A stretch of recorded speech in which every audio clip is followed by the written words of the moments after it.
Hey everybody, it's Jason Blaha here, and today I thought I would chat with you guys about something that I find a little bit amusing, and it's almost as if a lot of people over here in the fitness world, or they call it the fitness world, don't really seem to understand what athletes do or what powerlifters do. And they say things like, particularly in some of the Athlete Next videos, they're like, well, Jason, strength training for powerlifters is not the same as strength training for athletes. It's nothing alike. And so, when you're being critical of certain things that say Athlete X is doing or someone like that, you don't really understand the difference. You don't know what field athletes do. And then you look at someone like Joe DeFranco, and here's what I would say to people who say something like that. If that is the case, then how do you explain Joe DeFranco? And I don't even know what all Joe's doing these days, but I've endorsed Joe many, many years ago. I mean, like 6 years ago, I said some of his stuff was fantastic. Early on in YouTube for me. And if you guys recall, even back a decade ago when his documentary Strong came out, and by the way, Joe is considered to be one of the top strength coaches in the world, but a decade ago when Strong came out, what was he famous for doing back then? Taking large numbers of young men who were football players, like D1 level athletes, and training them for the combine. He's training guys for the combine. Any of you guys looked at his gym? Did you look at the stuff he's even been doing for a decade plus? Now, if you go to his gym and you watch his guys training, how does it look any different from a powerlifting gym? If you watch his guys training and then you go to a serious powerlifting team that competes at any sort of elite level that has a group of guys who train together, doesn't it all look the same? There's some variations, there is some differences, but 50% or more of the training they're doing is the exact same stuff.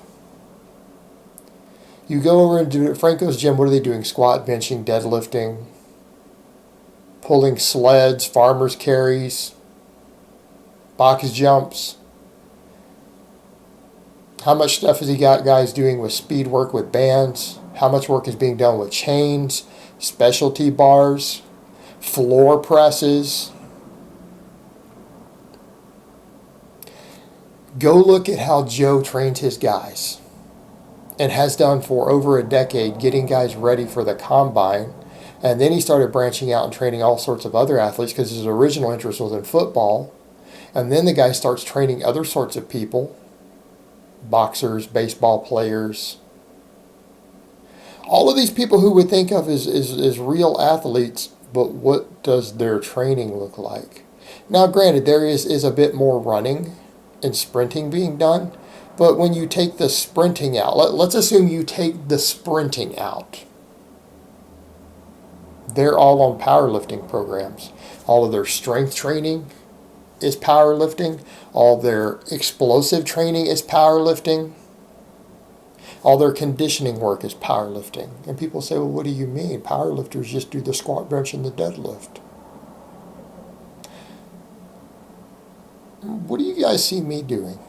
It's like I'm over here training for powerlifting, and then you get people who want to come in and say, well, you're not powerlifting. I'm like, really? This is exactly what tons of world-class level powerlifters do.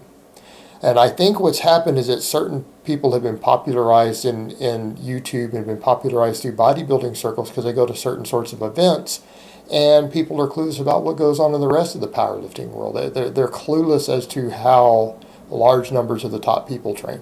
They really are. They're absolutely clueless. But if you go look, what do you see? Box squatting, squatting with bands, squatting with chains, deadlifting with chains, benching with chains, benching with bands, sled drags, box jumps.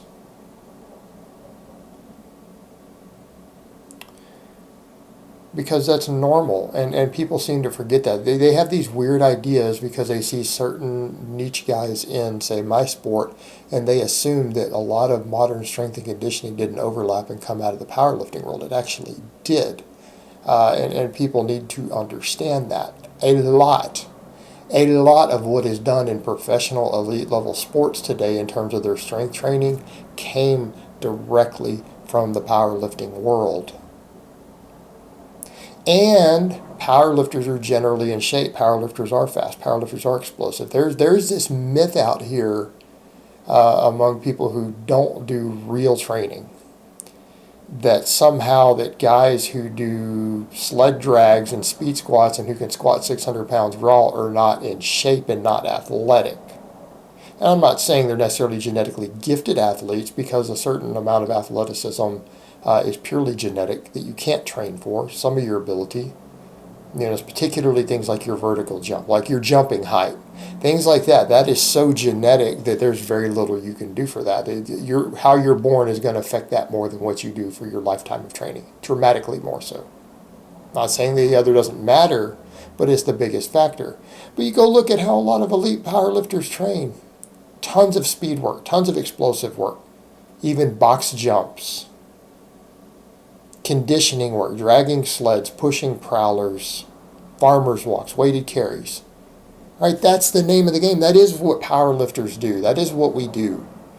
And then you go look at how all these football players are playing. What are they doing? They're doing the same thing. Do you know why? Because they all want the same performance elements. What is it that powerlifters want? Maximum strength, maximum explosiveness, and to be in good enough shape to recover from the workouts. So you need conditioning on top of it. To be a really good powerlifter, you need to be strong, which also requires maximizing muscle mass. You need to be good at your actual competition lifts, but general strength contributes to that. You need to be as explosive as possible, because explosiveness does help. Oftentimes you don't want to have to grind a 1 rep max. You don't want to have to grind it. And if you do, hopefully it's only your final attempt.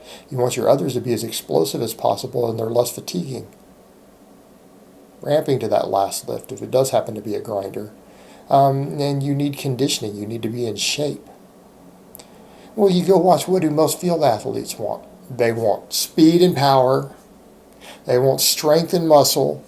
And they want conditioning. And that's where people are messing up. They're confusing sport-specific training.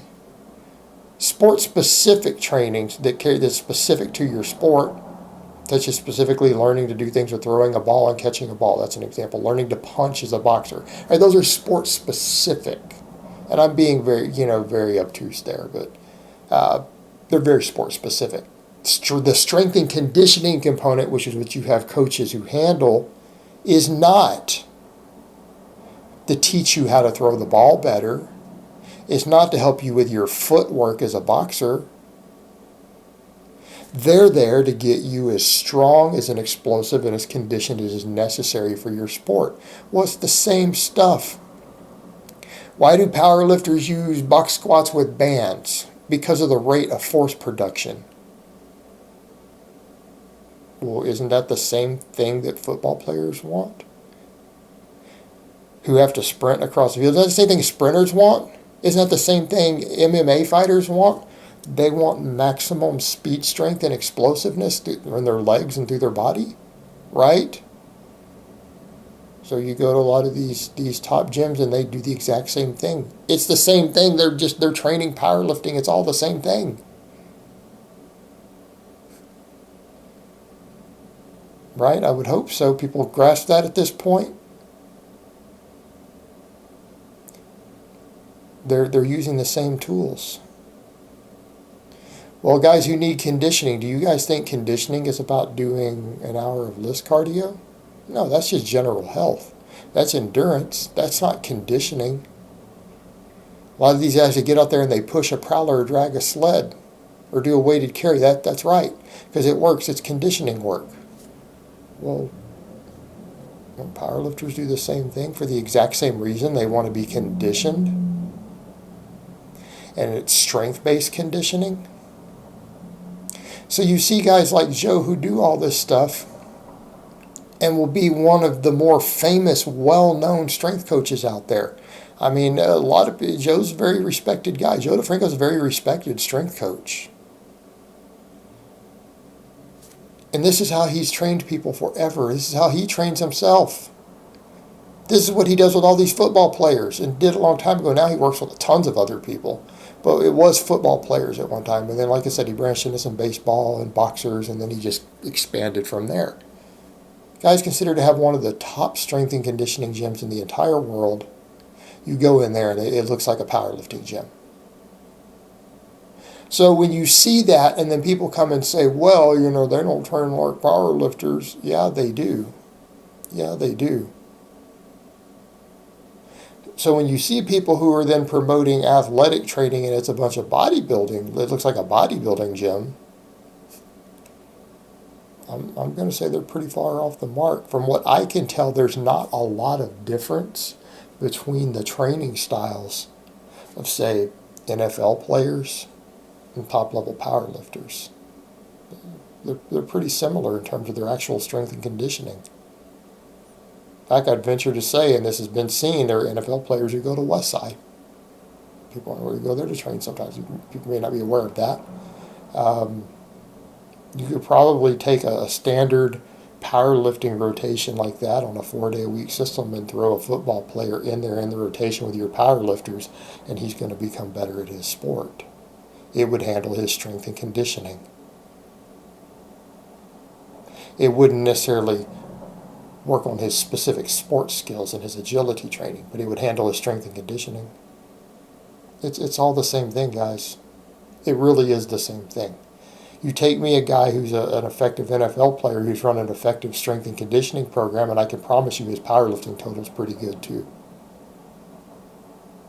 If he's strong. If he is strong, top to bottom, and in good shape, he's probably got really good powerlifting numbers if you were to go throw him in a meet. Because it's all the same thing, guys. It is athletic training. It is sports training. All right, guys, well, that's really all I have to say on that today. I hope it's been informative, and I will talk to you guys next time.